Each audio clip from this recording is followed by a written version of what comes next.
Competitive സോളിലേക്ക് സ്വാഗതം. SCERT 5ാം class science സീരീസിലെ 6ാമത്തെ ക്ലാസ്സാണിത്. ഇന്ന് പാഠം 6 ഊർജ്ജ സ്രോതസ്സുകളാണ് ഡിസ്കസ് ചെയ്യുന്നത്. ഇന്ധനങ്ങളെക്കുറിച്ച് പഠിക്കുന്ന വളരെ കുറച്ച് പഠിക്കാനുള്ള ചെറിയൊരു പാഠമാണിത്. അപ്പോൾ ക്ലാസ്സിലേക്ക് കടക്കാം. ഊർജ്ജ സ്രോതസ്സുകൾ. എന്താണ് ഊർജം? പ്രവൃത്തി ചെയ്യാനുള്ള കഴിവിനെയാണ് ഊർജം എന്ന് പറയുന്നത്. പ്രവൃത്തി ചെയ്യാനുള്ള കഴിവിനെയാണ് ഊർജം എന്ന് പറയുന്നത്. അപ്പോൾ ഈ ഒരു കഴിവ് നൽകുന്ന ഈ ഊർജത്തിൻ്റെ സ്രോതസ്സുകളാണ് ഇന്ധനം. ഇന്ധനം എന്ന് പറയുന്നത് കത്തുമ്പോൾ താപം പുറത്തുവിടുന്ന വസ്തുക്കളെയാണ് ഇന്ധനം എന്ന് പറയുന്നത്. കത്തുമ്പോൾ താപം പുറത്തുവിടുന്ന വസ്തുക്കൾ. ഉദാഹരണം വിറക്, മണ്ണെണ്ണ, LPG, പെട്രോൾ, കൽക്കരി. ഒരുപാടുണ്ട്. വിറക്, മണ്ണെണ്ണ, LPG, പെട്രോൾ, കൽക്കരിയൊക്കെ ഇന്ധനത്തിന് ഉദാഹരണങ്ങളാണ്. ഒരു സ്റ്റേറ്റ്മെൻ്റ് ആണ് കത്താൻ വായു ആവശ്യമാണ്.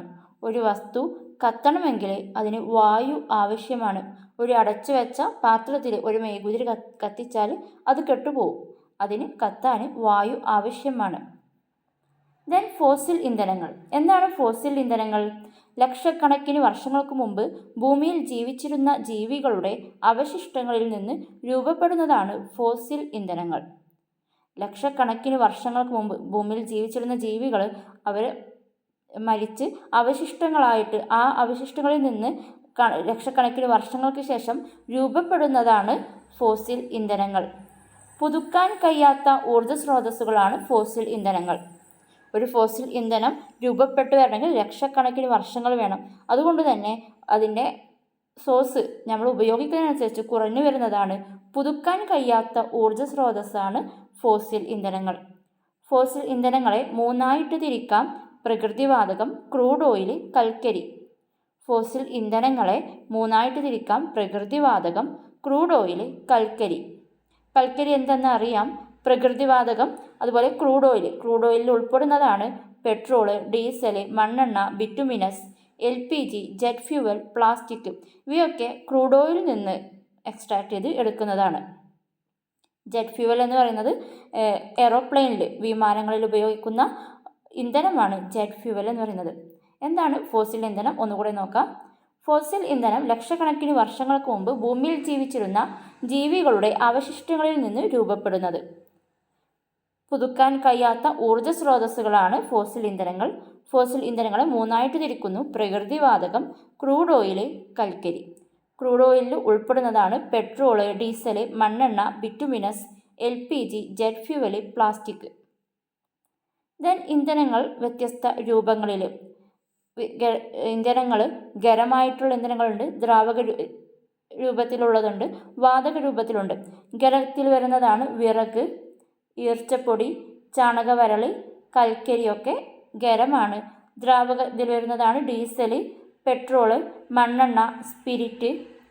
വാതകത്തിൽ വരുന്നതാണ് LPG, CNG, ബയോഗ്യാസ്. നമുക്ക് അറിയുന്ന കാര്യങ്ങളാണ്. വൈദ്യുതി നിർമ്മാണം. വൈദ്യുതി പല രീതിയിൽ വൈദ്യുതി നിർമ്മിക്കുന്നുണ്ട്. അതിൽ ഒന്നാമത്തെ രീതിയാണ് ജലവൈദ്യുതി. ജലവൈദ്യുതിയിൽ ചെയ്യുന്നത് അണക്കെട്ടുകളിൽ തടഞ്ഞു നിർത്തിയ വെള്ളത്തെ ആവശ്യാനുസരണം താഴേക്ക് പതിപ്പിച്ച് വലിയ ടർബൈനുകൾ കറക്കി ജനറേറ്റർ പ്രവർത്തിപ്പിച്ച് വൈദ്യുതി ഉൽപ്പാദിപ്പിക്കുന്നു. അണക്കെട്ടുകളിൽ വെള്ളം തടഞ്ഞു നിർത്തുന്നു. അത് ആവശ്യത്തിനനുസരിച്ച് അണക്കെട്ടുകളിൽ നിന്ന് താഴേക്ക് വെള്ളം കൊണ്ടുവരികയും ആ ഫോഴ്സിൽ വരുന്ന വെള്ളം വലിയ ടർബൈനുകളെ കറക്കുകയും അതിൻ്റെ എനർജി ഉപയോഗിച്ച് ജനറേറ്റർ പ്രവർത്തിച്ചിട്ടാണ് വൈദ്യുതി നിർമ്മിക്കുന്നത്. ഇങ്ങനെയാണ് ജലവൈദ്യുതി. കാറ്റിൽ നിന്ന്. കാറ്റാടി യന്ത്രങ്ങൾ കണ്ടിട്ടുണ്ടാവും. കാറ്റാടി യന്ത്രങ്ങളിൽ നിന്ന് ഉൽപ്പാദിപ്പിക്കുന്ന വൈദ്യുതിയാണ് കാറ്റിൽ നിന്ന് ഉൽപ്പാദിപ്പിക്കുന്നത്. കേരളത്തിൽ പ്രധാനമായിട്ടും കാറ്റാടി യന്ത്രങ്ങളുള്ള സ്ഥലങ്ങളാണ് രാമക്കൽമേട്, കഞ്ചിക്കോട്, അട്ടപ്പാടി. കാറ്റാടി പാടങ്ങളാണ് കാറ്റിൽ നിന്ന് വൈദ്യുതി ഉൽപ്പാദിപ്പിക്കുന്ന രീതി.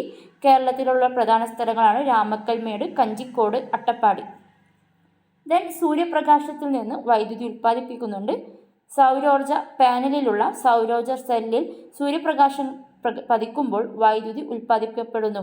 സൗരോർജ പാനലിൽ സൂര്യപ്രകാശം പതിക്കുമ്പോൾ അതിൽ നിന്ന് വൈദ്യുതി ഉൽപ്പാദിപ്പിക്കപ്പെടുന്നു. ഡീറ്റെയിൽസ് ആയിട്ട് ഇത് കൊടുത്തിട്ടില്ല. ഉദാഹരണം solar cooker, solar water heater ഒക്കെ ഇതിന് ഉദാഹരണങ്ങളായിട്ട് വരുന്നതാണ്. വൈദ്യുത വാഹനങ്ങൾ ഇറങ്ങുന്നുണ്ട് ഇപ്പോൾ. ഈ വൈദ്യുത വാഹനങ്ങളുടെ നമ്പർ പ്ലേറ്റിൻ്റെ നിറം എന്താണ്? പച്ച നിറമാണ്. സാധാ ഡീസൽ പെട്രോൾ വാഹനങ്ങളുടെ വെള്ള നിറത്തിലുള്ള നമ്പർ പ്ലേറ്റ് ആയിരിക്കും. വൈദ്യുത വാഹനങ്ങളുടെ നമ്പർ പ്ലേറ്റ് പച്ച നിറത്തിലായിരിക്കും. ദെൻ ഇമ്പോർട്ടൻ്റ് ആയിട്ടുള്ളൊരു പോയിൻ്റാണ് പൂർണ്ണമായും സൗരോർജ്ജത്തിൽ പ്രവർത്തിക്കുന്ന ലോകത്തിലെ ആദ്യ എയർപോർട്ട്. പൂർണ്ണമായിട്ടും സോളാർ എനർജി സൗരോർജ്ജം ഉപയോഗിച്ച് പ്രവർത്തിക്കുന്ന ലോകത്തിലെ തന്നെ ആദ്യ എയർപോർട്ടാണ് കൊച്ചിൻ എയർപോർട്ട്. ഇമ്പോർട്ടൻ്റ് ആണ്. കൊച്ചിൻ എയർപോർട്ടാണ് സോളാർ എനർജി ഉപയോഗിച്ച് സൗരോർജ്ജം ഉപയോഗിച്ച് പൂർണ്ണമായും പ്രവർത്തിക്കുന്ന ആദ്യ എയർപോർട്ട്. ദെൻ പുതുക്കാൻ കഴിയുന്ന ഊർജ്ജ സ്രോതസ്സുകൾ. ഫോസിൽ ഇന്ധനം പുതുക്കാൻ കഴിയാത്ത ഊർജ്ജ സ്രോതസ്സാണെന്ന് പഠിച്ചു. പുതുക്കാൻ കഴിയുന്ന ഊർജ്ജ സ്രോതസ്സുകൾ ഏതൊക്കെയാണ്? കാറ്റ്, തിരമാല, സൂര്യപ്രകാശം. ഇതൊന്നും നമ്മൾ ഉപയോഗത്തിനനുസരിച്ച് കുറഞ്ഞു വരുന്നില്ല. സൂര്യപ്രകാശം എപ്പോഴും ഉണ്ട്. തിരമാല, കാറ്റ് ഇതൊക്കെ കഴിയുന്നില്ല. നമ്മൾ യൂസ് ചെയ്യുന്നതിനനുസരിച്ച് അത് കുറഞ്ഞു വരുന്നില്ല. പിന്നെ ഇതിൻ്റെ ഒരു പോസിറ്റീവാണ്, വായു മലിനീകരണം ഇല്ല. പുതുക്കാൻ കഴിയുന്ന ഊർജ്ജ സ്രോതസ്സുകൾക്ക് വായു മലിനീകരണം ഉണ്ടായിരിക്കില്ല. ദെൻ ബയോഗ്യാസ് എന്ന് പറയുന്നത് ജൈവ മാലിന്യങ്ങളിൽ നിന്ന് ഉണ്ടാക്കുന്ന വാതക ഇന്ധനത്തെയാണ് ബയോഗ്യാസ് എന്ന് പറയുന്നത്. ജൈവ മാലിന്യങ്ങൾ, ചാണകം പോലുള്ള അതുപോലെ പച്ചക്കറി, ഫുഡ് വേസ്റ്റുകൾ, ഇതുപോലെയുള്ള ജൈവ മാലിന്യങ്ങളിൽ നിന്ന് ഉണ്ടാക്കുന്ന വാതകത്തിനെയാണ് ബയോഗ്യാസ് എന്ന് പറയുന്നത്. ഇത്രയേ ഉള്ളൂ ഈ പാഠഭാഗത്ത് വരുന്നത്. വളരെ കുറച്ച് PSC വ്യൂവിൽ നോക്കുകയാണെങ്കിൽ വളരെ കുറച്ച് പോയിൻറ്റ്സേ ഉള്ളൂ. അപ്പോൾ താങ്ക്സ്. ഇനി അടുത്ത പാഠഭാഗങ്ങൾക്ക് വേണ്ടിയിട്ട് ചാനൽ സബ്സ്ക്രൈബ് ചെയ്ത് വെക്കുക.